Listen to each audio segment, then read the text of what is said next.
Easy ആയിട്ട് അടിപൊളി ടേസ്റ്റിൽ ഒരു കൊഞ്ച് ബിരിയാണി നോക്കിയാലോ? വാ.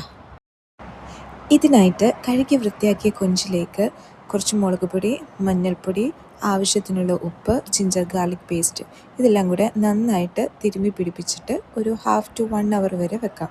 ഇനി ബിരിയാണിക്ക് ആവശ്യമായിട്ടുള്ള കുറച്ച് ഒനിയൻസ് ഫ്രൈ ചെയ്തെടുക്കാം.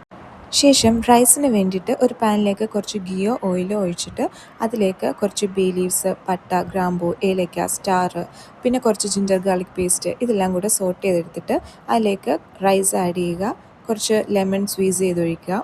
ആവശ്യത്തിന് ഉപ്പും വെള്ളവും കൂടെ ചേർത്ത് റൈസ് റെഡിയാവാൻ വേണ്ടി വെക്കുക. അപ്പോഴേക്കും നമ്മുടെ പ്രോൺസ് ഫ്രൈ ചെയ്തെടുക്കാം. ഒരു പാനിലേക്ക് കുറച്ച് ഓയിൽ ഒഴിച്ചിട്ട് ഈ പ്രോൺസ് ഒന്ന് ഷാലോ ഫ്രൈ ചെയ്തെടുക്കാം. മസാലയ്ക്ക് വേണ്ടിയിട്ട് കുറച്ച് സവാള, green chilli, tomato, ginger garlic paste ഇതെല്ലാം കൂടെ നന്നായിട്ട് സോട്ട് ചെയ്തെടുക്കുക.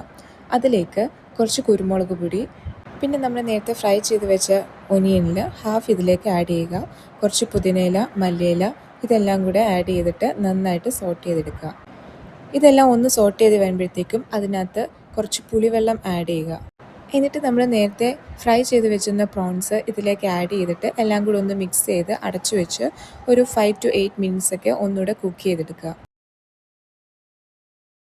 ഇനി നമുക്ക് ബിരിയാണി ദം ചെയ്യാനിടാം. ഫസ്റ്റ് ലെയറായിട്ട് കുറച്ച് പ്രോൺസ് ആഡ് ചെയ്തിട്ട് അതിൻ്റെ മുകളിൽ കുറച്ച് റൈസ് ആഡ് ചെയ്യുക.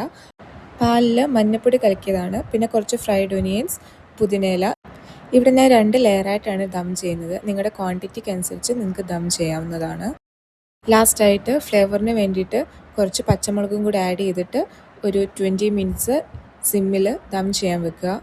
ഇത്രയേ ഉള്ളൂ. Easy tasty prawns biryani ready.